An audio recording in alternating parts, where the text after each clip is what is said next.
wabarakatuh. Halo teman-teman, apa kabar nih? Balik lagi bersama aku, Ulfa, tentunya di Ruang Tunggu. Di episode kali ini, kita bakalan berbincang-bincang seputar pengalaman di awal kuliah dan bagaimana ekspektasi di awal kuliah. Dan kita sudah kedatangan tamu, tak kenal maka tak sayang, maka kita kenalan dulu nih. Pagi Kak Renda. Pagi juga Kak Ulfa. Mungkin boleh perkenalkan diri dulu. Baik, Assalamualaikum warahmatullahi wabarakatuh. Selamat pagi teman-teman semuanya. Perkenalkan, saya Siti Rengganis Marulia Gistani, biasa dipanggil Rengga. Saya dari Prodi Komunikasi dan Penyiaran Islam, Fakultas Dakwah dan Ilmu Komunikasi. Sekarang sedang berjalan di semester 2. Alamatnya sekarang di mana? Sekarang di Mataram, Ampenan lebih tepat. Ngekos atau rumah sama orang tua? Tinggal sama orang tua. Tinggal sama orang tua. Oh iya nih Rengga, ngobrol-ngobrol tentang awal kuliah. Kamu pernah nggak ngerasa kebingungan gitu, misalnya kayak mau daftar di universitas mana, kemudian mengambil prodi apa, pernah nggak? Mungkin kalau bingung kayaknya enggak sih Kak ya. Mungkin lebih ke menetapkan hati. Mana nih universitas yang terbaik yang sesuai dengan minat, bakat, dan cita-cita saya. Dan kebetulan banget waktu itu lagi searching tuh di Google. Ada prodi apa aja sih di UIN Mataram gitu kan. Ternyata ada prodi komunikasi dan penyiaran Islam. Nah disitu langsung kayak, wah kayaknya ini jurusan yang pas deh, cocok. Sesuai dengan cita-cita saya kayak gitu. Akhirnya Cita-citanya jadi apa? pendakwah. Insya Allah. Berarti ini pure keinginan kamu sendiri Iya. buat daftar di UIN Pure Mataram? keinginan sendiri. Oke. Nah, di UIN itu kan ada PBAK ya, atau pengenalan budaya akademik kemahasiswaan. Kemarin pas Rengga daftar itu PBAK-nya online, virtual atau offline? Alhamdulillah waktu itu offline. Nah waktu itu kan sebelum pemberitahuan adanya PBAK offline, itu kan baru selesai pandemi ya Kak, baru selesai pandemi. Udah libur lama banget di rumah kan, terus kelas juga udah online lama, udah nggak pernah keluar rumah gitu kan. Jadi pas ada pemberitahuan ada PBAK offline, itu bener-bener excited banget tuh, semangat kan, udah akhirnya bisa keluar rumah gitu kan, ketemu, bisa berinteraksi lagi sama banyak teman-teman kan. Nah waktu pas beberapa hari sebelum PBAK, mulai tuh muncul overthinking, wah nanti bakal ketemu sama Kati yang galak nih gitu kan, ketemu sama Kati yang serem, yang marah-marah nanti dihukum gitu kan. Ternyata saat hari H PBAK, ternyata tidak seseram yang dibayangkan kayak gitu. Ternyata malah bertemu dengan kakak tingkat yang baik, yang malah bisa diajak sharing tentang info perkuliahan, tentang apa aja nih persiapan perkuliahan nanti gitu. Dan serunya waktu itu kan kita di panas-panasan tuh Kak ya, pas baris-baris PBAK. Terus itu kan pasti dong kita jengkel, kesel, marah tuh pasti ada kayak gitu. Tapi alhamdulillahnya bertemu dengan teman-teman yang baik. Jadi waktu itu kan ada beberapa teman-teman yang bikin kesel gitu? enggak, maksudnya kan ada yang belum sarapan gitu kan, belum sarapan dikasih roti gitu kan, belum makan siang dikasih makan siang kayak gitu kan. Terus kita haus, teman-teman itu benar-benar perhatian banget, dikasih minum kayak gitu loh. Jadi karena teman-temannya yang baik-baik banget, jadi itu yang membuat rasa jengkel, kesel, marah itu hilang. Jadi yang kita lagi di panas-panasan kayak gitu tuh jadi rasa adem ayem gitu loh Kak. Kayak gitu. Jadi alhamdulillahnya dipertemukan dengan kakak tingkat yang baik dan teman-teman yang baik. Terus panitia PBAK-nya menurut kamu gimana? Sesuai ekspektasi nggak? Sesuai ekspektasi sih, karena kan kita sering lihat kayak di Instagram, di mana-mana tuh gimana panitia-panitia PBAK. Jadi pas ngeliat itu kayak, ya udah memang seperti inilah PBAK gitu. Tapi tetap kok baik-baik semuanya, perhatian semuanya. Ada nggak sih cutting yang buat kamu kayak termotivasi nih dari cutting itu gitu? Mungkin karena waktu PBAK itu kan belum kenal banyak gitu Kak ya. Jadi ya belum tahu banyak juga sama cutting-cutting itu. Jadi belum ada yang benar-benar termotivasi lah. Tapi setiap cutting pun selalu memberikan motivasi buat mahasiswa-mahasiswa baru waktu pas PBAK. Terus persiapan kamu sebelum masuk kuliah itu apa aja? Kalau persiapan pas sebelum masuk kuliah mungkin 2 ya Kak, kesehatan dan mental. Karena kan percuma kalau kita masuk kuliah ujung-ujungnya sakit, otomatis kita harus ngejar materi lagi, ngejar pelajaran lagi gitu kan. Jadi yang penting sih kesehatan dan mental. Ada kesulitan nggak sebelum masuk kuliah itu dalam persiapannya, kayak misalnya siapin buku atau apa gitu? Alhamdulillah sebelumnya itu kan udah kenal kan kayak beberapa kakak tingkat waktu pas di PBAK.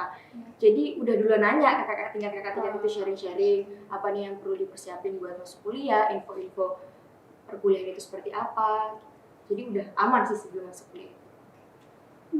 Terus nih, lingkungan kampus itu sesuai ekspektasi kamu nggak? Lingkungan ini nggak hanya lingkungan kampus seperti gedung, bisa juga teman, kemudian dosen-dosennya, bagaimana nih?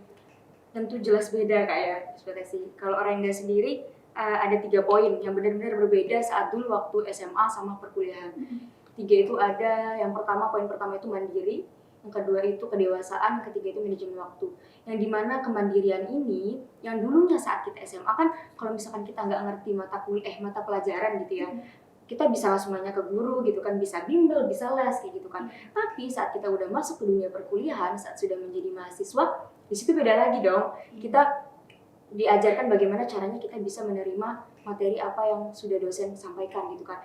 Dan gimana caranya kita sebagai mahasiswa bisa mempraktikkan materi apa yang sudah dikasih di kampus, kita praktikkan di luar kayak gitu kan. Kemudian poin yang kedua itu kedewasaan. Dimana yang waktu SMA kita gampang ngambek, gampang marah, gampang tersinggung gitu kan ya. Tapi saat kita masuk dunia perkuliahan, sudah menjadi mahasiswa gitu ya, memang saat di perkuliahan itu kita nggak diajarkan nih buat jadi dewasa gitu. Tapi situasi itu sendiri yang mengajarkan kita bagaimana caranya kita menjadi seseorang yang lebih dewasa. Yang artinya maksudnya kita nggak gampang ngambek, nggak gampang tersinggung, nggak gampang marah, ya nggak gampang baperan juga. Apalagi mahasiswa yang aktif di organisasi, kan itu berarti dia sudah mempersiapkan dirinya untuk bertemu dengan banyak orang, menerima banyak pendapat orang, menerima setiap pendapat setiap orang gitu ya, menerima keadaan setiap orang kayak gitu kan. Kemudian poin yang ketiga itu ada manajemen waktu. Dimana kita dulu waktu pas SMA kan kita udah dikasih jadwal dari sekolah. Kamu masuk sekolah jam 7, pulang jam 1, masuk bimbel jam 4, pulang jam 5 gitu kan. Udah jelas tuh tertata waktunya. Tapi saat kita masuk ke dunia perkuliahan sudah menjadi mahasiswa, kan jadwalnya tuh random. Jam 9 masuk, jam 10 pulang, jam 1 masuk, jam 2 pulang, jam 4 masuk, jam 5 pulang, kan kayak gitu. Jadi kita benar-benar diajarkan bagaimana caranya kita memanage waktu kita, memanfaatkan waktu kita dengan sebaik-baiknya. Kamu pernah nggak merasa kesel gitu? Misalnya nih, Rengga udah sampai di kampus, terus tiba-tiba dosennya bilang nggak bisa masuk. Pernah nggak? Pernah nggak terjadi? Pernah terjadi. Tapi dari rumah kan kita udah niat ya. Saya niat berkuliah, mendapatkan keberkahan dari Allah. Bagaimanapun nanti di perkuliahan atau dosen yang nggak masuk atau apa, itu udah dihitung pahala sama Allah. Jadi menurut saya terima aja. Kalau kita misalkan nggak terima kan nggak jadi dapat pahala. Jadi apapun itu ya terima dengan baik, insya Allah dapat pahala berkahnya dari Allah walaupun kita nggak masuk mata kuliah tersebut. Berarti niatnya udah baik dari awal ya. Terus di semester 2 ini Rengga punya ini nggak goals gitu?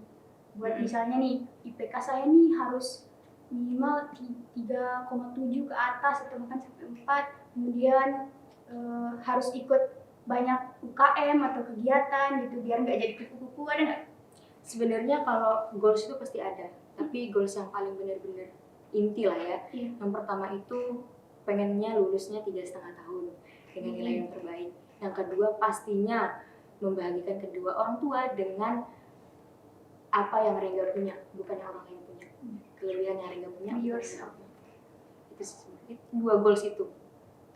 Kalau masalah nilai IPK harus tinggi itu dan lain-lain sebagainya, yang penting sudah usaha, sudah ikhtiar, sudah berdoa, selanjutnya Allah yang menentukan gitu. Yang penting sudah rajin kuliah, sudah rajin absen, dan nggak cuma rajin absen ya, tapi maksudnya aktif di kelas. Kalau misalkan udah dilakukan itu, nanti selebihnya ya Allah yang ngatur. Allah kan maha adil. Kalau masalah circle pertemanan misalnya, kayak pernah nggak sebelum masuk kuliah itu berekspektasi, wah aku kayaknya nih bakalan buat circle yang produktif atau apa gitu yang... Alhamdulillahnya Kak ya, selama di semester 2 ini, alhamdulillahnya bertemu dengan teman-teman yang produktif semuanya, alhamdulillah sekelas. Dan walaupun memang ada circle-circle kayak begitu ya, tapi circle-circle-nya itu pun saling menyemangati juga. Jadi tetap, walaupun ada beberapa circle kayak gitu, tapi tetap berbaur dengan yang lain gitu. Alhamdulillahnya sih itu. Jadi nggak ada yang memojokkan itu, alhamdulillah nggak ada. Alhamdulillah baik-baik. Semuanya humble ya. Alhamdulillah. Iya, Rengga pernah nggak merasa kesulitan kan nih? Kalau dulu di SMA kan pakai seragam gitu. Nah, terus di perkuliahan ini harus pinter-pinter mix buat outfit gitu. Pernah nggak merasa kewalahan gitu? Capek ini besok mau pakai outfit apa gitu? Pernah. Kayaknya semua mahasiswa kayaknya pernah nih ya. Iya.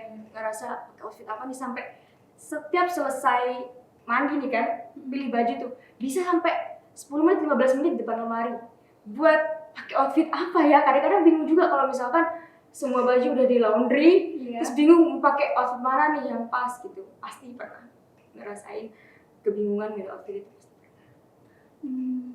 Berarti sekarang Rengga duduk di bangku kuliah semester 2. Nah, kesulitan apa sih yang Rengga rasain sekarang ini sebagai mahasiswa gitu? Kalau ditanya kesulitan, alhamdulillah sejauh ini masih aman kayaknya. Masih aman, belum Masih ada. bisa dimanajemen Masih ya? bisa di manajemen. Karena kan setiap kesulitan pasti ada kemudahan. Oh iya, setelah di semester 2 ini, kira-kira kebingungan yang di awal tadi tuh udah terjawab nggak? Sudah, karena kan udah banyak, kan sekarang udah semester 2 udah banyak ketemu dosen, kakak tingkat, teman-teman. Jadi sekarang udah banyak teman buat sharing. Jadi apa-apa kalau bingung, apalagi kan sekarang udah ada dosen wali ya kak. Kan dosen wali itu kita harus manfaatkan. Kalau misalnya kita bingung tentang perkuliahan atau apa, bisa langsung nanya dengan dosen wali. Dengan curhat masalah perkuliahan langsung nanya ke dosen wali. Sebenarnya kalau kebingungan sudah, alhamdulillah sejauh ini sudah terjawab semua. Terus kegiatan Rengga di semester 2 ini, misalnya ikut UKM apa, kegiatannya sehari-hari selain kuliah apa? Ada ikut organisasi juga. Terus ada Rengga itu kan nggak cuman bolak-balik kuliah. Rengga juga ada ngajar, ada ngisi webinar. Wah, ada produktif banget ya jadi, Rengga ya. Ini pun pas minta syuting jam 9 ini, sebetulnya ada acara lagi nanti jam 11. Wah. Jadi betul-betul emang sebenarnya waktu kemarin itu kan mikir ya, ini diambil nggak ya syutingnya gitu. Tapi kan bagus juga kan acaranya. Jadi udah, yang penting kan gas aja lah. Kita talk show aja gitu. Semakin produktif kan semakin baik. Atau kan waktu itu juga jam 9 ini kan kosong. Ya kita isi aja dengan sesuatu yang produktif. Berarti Rengga ini udah aktifnya sejak SMP, SMA? Waktu pas SMA aktifnya. SMP juga, tapi dari SD sih sebenarnya juga udah sering ikut lomba. Ya. Oh iya, sejauh ini nih Rengga pernah nggak merasa salah ngambil jurusan gitu? Seperti yang awal Rengga tadi bilang, kan Rengga setiap mau milih jurusan aja tuh mikir kan, dan nggak lupa pasti sholat istikharah mana nih universitas yang terbaik. Jadi buat teman-teman misalkan masih bingung dengan pilihannya, dengan misalkan disuruh sama orang tua, kalau menurut Rengga, nurut dulu apa kata orang tua. Kalau misalkan nanti bagaimana ujung-ujungnya nanti yang orang tua kasih gitu ya, bagaimana takdir orang tua yang kasih ternyata misalkan bukan yang terbaik, itulah memang yang terbaik gitu. Nanti misalkan step selanjutnya lagi tanya lagi sama orang tua, misalkan Umi, kakak mau masuk komunikasi dan penyiaran Islam nih gitu ya. Jadi tetap konsul sama orang tua. Kalau misalkan orang tua oh iya boleh disupport, di orang tua ridho, pasti Allah juga ridho. Jadi semuanya pasti dimudahkan sama Allah. Jadi menurut Rengga, apapun itu jurusan, kalau misalkan disuruh sama orang tua, nurut dulu apa kata orang tua. Nanti belakangan masalah takdir diterima atau enggaknya itu nanti belakangan. Yang penting nurut dulu sama orang tua.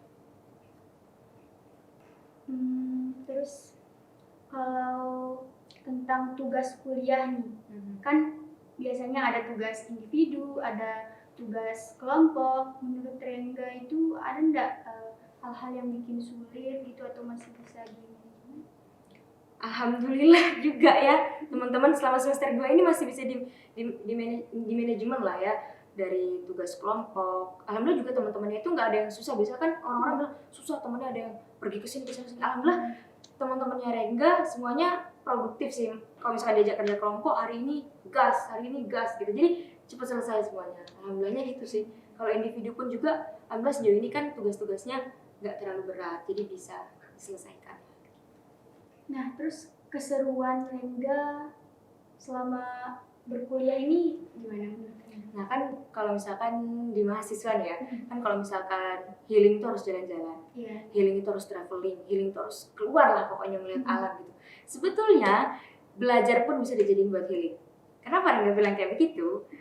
Dari pengalaman Rengga sendiri nih, malah perkuliahan itu sesuatu yang Rengga tunggu-tunggu. Kenapa? Karena bisa bertemu dengan dosen-dosen. Kenapa Rengga bilang bisa bertemu dengan dosen-dosen? Dosen-dosennya itu kan sekarang ngajarnya itu asik-asik banget kak, seru-seru banget, nggak bikin ngantuk, nggak bikin bosan. Itu terus teman-temannya pun juga asik juga gitu loh, jadi sama-sama semangat. Jadi seakan-akan masuk kuliah itu tuh hilang rasa capek, letah letih lesu itu hilang karena ketemu dengan dosen-dosen yang profesional di setiap bidangnya saat mengajarkan materi, dan ketemu juga dengan teman-teman yang asik juga. Itu sih keseruannya sebetulnya. Jadi pas masuk kuliah itu benar-benar semangat, ditunggu-tunggu gitu. Berarti sejauh ini masih sesuai ekspektasi Rengga Masih ya? sesuai ekspektasi, nggak jauh-jauh amat gitu. Terus ada nggak tips dari Rengga nih, gimana caranya biar belajar kita itu nggak jadi beban gitu? Kalau misalkan terutama yang pertama itu pasti niat. Kalau misalkan niat itu dari Allah pasti dimudahkan. Yang kedua harus suka dulu. Makanya setiap kita milih jurusan itu harus suka dulu sama jurusannya, karena nanti bakal berpengaruh di semester-semester selanjutnya. Kalau misalkan kita terpaksa, kita setengah-setengah gitu, hatinya pasti nanti ujung-ujungnya nanti begitulah kayak gitu. Tapi kalau misalkan kita sudah suka dengan jurusan jurusan yang kita mau begitu ya, pasti kita senang dong dengan semua mata kuliah. Mau kayak gimana pun itu kita pasti senang menjalankannya, walaupun seberat apapun. Kalau kita udah suka pasti kita lakuin, pasti kita selesaikan. Terus nih rencana kedepannya Rengga bakalan lanjut S2 atau apa?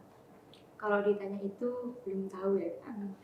Ini karena kita kan masih semester 2, masih Siapa banyak. tahu kan udah persiapan mateng banget gitu. Kalau misalkan persiapan, ya balik lagi ke yang tadi, pengen jadi pendakwah sih. Nanti selesai S1 pengennya jadi pendakwah. Nggak cuma pendakwah yang bisa isi sana sini sih, enggak gitu ya. Tapi yang pendakwah konten kreator juga, yang bisa buat video tentang dakwah di media sosial. Apalagi sekarang kan media sosial itu banyak anak-anak muda gitu kan. Maksudnya lebih berdakwah itu malah lebih gampang lewat media sosial menurut Rengga kayak gitu. Jadi nggak cuma yang isi sana sini, tapi juga aktif di media sosial untuk berdakwah. Itu sih kalau target-target di semester ini sampai selesai S1 sih itu. Berarti Rengga ini benar-benar anak yang produktif. Nah, pernah nggak merasa kesusahan gitu dalam memanajemen waktu, saking misalnya dalam sehari nih kayak jadwalnya tuh bentrok gitu? Alhamdulillah sejauh ini pasti kita pernah merasakan pusing, puyeng gitu ya, saking banyaknya kegiatan, banyak acara kayak gitu ya. Tapi tetap enjoy, tetap slay ya, tetap slay kita sebagai mahasiswa. Gak usah terlalu dibawa pusing lah. Kalau misalkan ada kayak gitu-gitu, ya udah jalanin aja, nanti juga selesai kok. Kalau misalkan bentrok, alhamdulillah nggak ada yang bentrok ya kak. Karena kan sebelum kita buat kesepakatan misalnya mengisi kemana, itu pasti kan melihat juga jadwal. Oh ini ada jadwal, ada yang kosong, ada yang terisi gitu. Jadi udah jelas. Tapi kalau misalkan masalah pusing dengan kegiatan yang banyak banget itu pasti pernah. Tapi ya tetap enjoy, tetap dijalanin aja, nggak usah dibawa pusing. Itu jalan satu-satunya, karena pasti bakal selesai. Kalau kita selesaikan pelan-pelan satu-satu pasti bakal selesai. Terus biasanya nih kan Rengga cewek itu sering insecure gitu. Pernah nggak Rengga merasa insecure misalnya dalam hal public speaking atau fisik atau apa gitu Kalau misalkan yang membuat Rengga merasa down banget gitu? Pernah nggak? Alhamdulillah sejauh ini ya, sebetulnya kita juga perlu bersyukur teman-teman. Kita ini kan udah dikasih badan sehat. Sebenarnya lu sejujur deh, kita sehat aja ini udah harusnya sudah bersyukur gitu loh. Apalagi mau mikirin kayak kok dia lebih cantik sih, kok dia lebih kelihatan gini, kok dia lebih ini sih, kok dia lebih jago ini. Kalau misalkan kita terus begitu, kapan kita berubahnya, kapan kita bisa jadi lebih baik gitu kan. Kalau Rengga sendiri nggak pernah, maksudnya nggak pernah memikirkan, pasti pernah kayak begitu, tapi berusaha untuk ini yang Allah kasih buat saya, ini yang harus saya jaga, ini yang harus saya jaga lah istilahnya kayak gitu kan. Jadi apapun yang Allah berikan ke Rengga, alhamdulillah sejauh ini, intinya kalau misalkan orang-orang insecure itu kan pasti kurang bersyukur sebetulnya. Coba berusaha untuk bersyukur apa yang Allah udah kasih kepada sama kita, Itu aja sih. Oh iya, tadi Rengga sempat bilang bakalan berdakwah di sosial media ya. Sejauh ini Rengga sering nggak buat konten-konten dakwah gitu di medsos? Udah pengen mulai, tapi kalau misalkan buat video itu kan masih banyak yang harus diurus gitu Kak ya. Jadi sekarang Rengga dikit-dikit buka Q&A dulu di Instagram, Q&A, mungkin nanti bakal buat video juga selanjutnya, jadi pelan-pelan lah. Q&A-nya itu bahas soal apa Rengga biasanya? Macam-macam, biasanya Rengga buka Q&A 10 pertanyaan terbaik. Biasanya Rengga pilih yang tentang dakwah.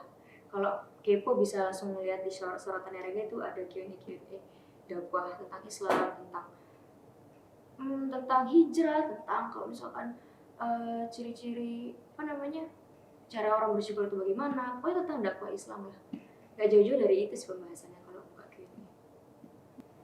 Oh iya, kalau gitu sebelum kita tutup nih, mau nggak Rengga main ini Q&A gitu? Boleh. Oke, jadi ada 4 tema, ada kehidupan, ada masa lalu, diri sendiri, dan hubungan. Mau mulai dari mana dulu? Random ya? Random aja. Oke. Mulai dari masa lalu nih guys. Apa sih minat terbesar kamu waktu kecil? Apa kamu masih minat sama hal tersebut? Waktu dulu itu Rengga pengen bisa ngomong di kayak gini, dulu minatnya itu pengen banget dulu. Terus seberjalannya hidup, apa yang Umi Abi kasih gitu ya, saran dan lain sebagainya, nurut aja, nurut. Ternyata terjadilah sekarang Rengga ngomong di depan kamera. Itu minatnya masih sampai sekarang, pengen bisa ngomong di depan kamera, bisa berdakwah di depan kamera. Terwujud ya? Terwujud sekarang. Lanjut ke kehidupan. Oh ini tadi udah nih. Yaudah kita ganti aja ya, karena pertanyaannya pernah ngerasa insecure nggak? Kita ganti. 1 tahun terakhir ini kamu produktif nggak sih? Nah, Mbak, sangat produktif, alhamdulillah, dikasih kesibukan sama Allah. Jadi kesibukannya itulah yang membuat hidup kita jadi lebih bermanfaat, lebih baik produktif daripada kita nganggur nggak ada kerjaan, malah takutnya kan menjadi mudarat buat kita kalau misalkan kita kosong nggak ada kerjaan. Alhamdulillah ada aja kesibukan yang dikasih sama Allah, jadi itulah yang mengisi hari-harinya Rengga, yang menjadi sesuatu yang baik dan bermanfaat. Berarti Rengga banyak mengikuti kegiatan. Terus benefitnya buat Rengga apa sih? Bisa dijelasin nggak? Salah satunya bisa ngomong seperti ini, itu benefitnya. Kan ngomong seperti ini juga itu banyak, nggak langsung kita bisa ngomong seperti ini kayak gitu kan. Banyak pasti tahap-tahapnya, berapa kali kita ngeblank, takut, deg-degan gitu ya. Walaupun Rengga juga banyak yang bilang, Rengga kan udah sering misalkan atau apa.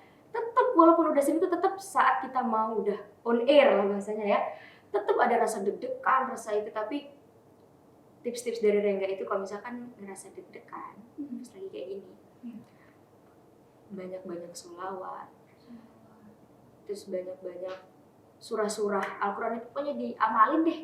Kan banyak tuh di Instagram. Setiap surat ada kemudahan, pokoknya dibaca aja, itu pasti insya Allah pasti dimudahkan sama Allah. Oke. Lanjut ke diri sendiri.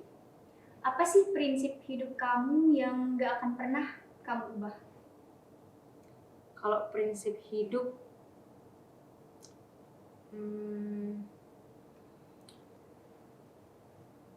satu sih prinsip hidup, selalu mencari ridhonya orang tua. Itu nggak pernah, maksudnya nggak nyari ke yang lain, nanya-nanya. Kan biasanya kalau orang stres, kebingungan itu kan pasti butuh teman cerita, butuh teman ini. Tapi Rengga itu langsung ke Umi Abi ceritanya, Umi begini.